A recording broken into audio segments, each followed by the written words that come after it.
चलते वक्त बाबा ने कि मेरे चरणों की धूल लो। धूल के चक्कर में जनता ऐसी भागी है, तो एक के ऊपर ऐसे बढ़ते चले गए हैं। पता ही नहीं कौन किसके ऊपर गिरा है, कैसे उनके प्राण निकले, क्या हुआ है कोई पता नहीं। जब खबर आई है कि हमारी माँ नहीं आ रही है, ऐसे बॉडियाँ पड़ी हैं, तब ढूंढ के अपनी माँ को लाए। और वो बॉडियाँ कीचड़ से लिपटी थी। जब ढूंढ रहे थे तब ऐसा लग रही थी कि कहाँ लाशों के ढेर में कूद रहे हैं हम। दुख की बात है, बहुत परिवारों को नुकसान हुआ है, काफी लोगों की मृत्यु हुई। उन्होंने कहा कि प्रशासन की कमी, उन्होंने कहा कि जो अरेंजमेंट वहाँ पुलिस का होना चाहिए था वो नहीं था। उत्तर प्रदेश के हाथरस में सत्संग के दौरान मची भगदड़ में 121 लोगों की मौत से हड़कंप मचा है। इतनी बड़ी संख्या में लोगों की मौत की वजह सब जानना चाहते हैं। हाथरस हादसा फिलहाल चर्चा का केंद्र बना हुआ है। नारायण साकार हरि उर्फ भोले बाबा के नाम से मशहूर सूरजपाल सिंह जाटव के कार्यक्रम में हुए हादसे के बारे में नए खुलासे हो रहे हैं। अब एक पीड़िता ने बताया है कि आखिर कैसे उनके अपने इस हादसे का शिकार हो गए। हाथरस के एक पीड़ित परिवार की महिला ने बताया कि राहुल गांधी हमसे मिलने आए थे और हमने उन्हें बताया है कि हादसा कैसे हुआ। उन्होंने बताया कि चलते वक्त बाबा ने कहा कि मेरे चरणों की धूल लो। धूल के चक्कर में जनता भागी है। पूछ रहे थे आपकी माँ थी, कहाँ गई थी, सत्संग में गई थी, तो घटना किस तरह हुई। मैंने बताया उनको कि घटना किस तरह से हुई थी। चलते वक्त बाबा ने कि मेरे चरणों की धूल लो। धूल के चक्कर में जनता ऐसी भागी है, तो एक के ऊपर ऐसे बढ़ते चले गए हैं।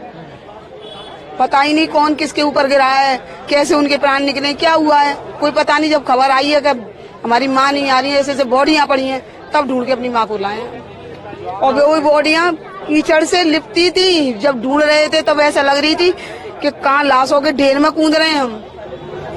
काफी दुखद रहा आपके लिए। राहुल गांधी ने कोई मुआवजे की बात की, क्या कार्रवाई करेंगे, क्या करेंगे? वो बोल के चले गए क्या जो होगा सो क्या कुछ दिया जाएगा। तुम बात करते हैं ऊपर तक, जो उनकी वो जिसमें होंगे वो। सरकारी नौकरी की बात नहीं करी, मुआवजे की? कोई सरकारी नौकरी की कोई बात नहीं। सरकारी नौकरी का सारे मैं तो साफ बोल दिया ना भैया, मेरे परिवार को तो चलाने वाली मेरी माँ थी, मेरे भाई हैं, उनकी कंडीशन देखो। कोई नौकरी पेशा वाला नहीं है, बोरी का काम करते हैं। हाथरस के अंदर बोरी का काम भी नहीं है।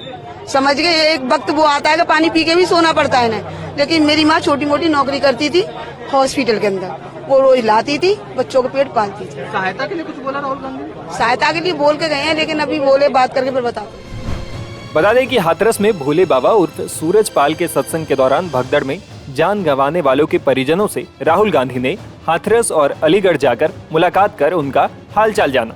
अलीगढ़ के पीलखना गांव में राहुल गांधी ने उस पीड़ित परिवार के घर जाकर अपनी संवेदना प्रकट की, जिसके 4 सदस्य भगदड़ में जान गंवा बैठे थे।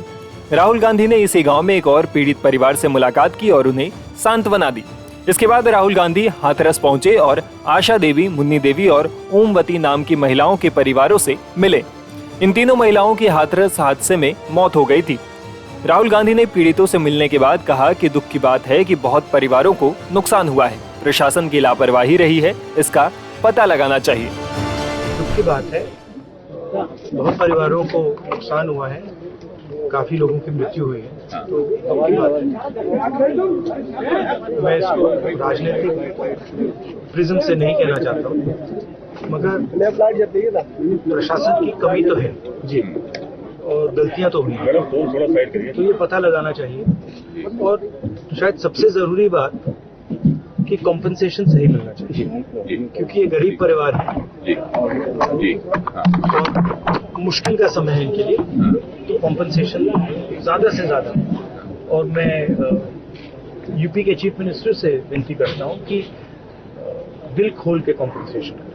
परिवार वालों से मेरी पर्सनल बात हुई, उनके परिवार के बारे में, उनके बच्चों के बारे में, माता के बारे में, वो कैसे थे, क्या करते थे, तो वैसी बात हुई है। उन्होंने कहा कि प्रशासन की कमी है। उन्होंने कहा कि जो अरेंजमेंट वहाँ पुलिस का होना चाहिए था वो नहीं था, ठीक है। बट बहुत दुख में है, शॉक में है।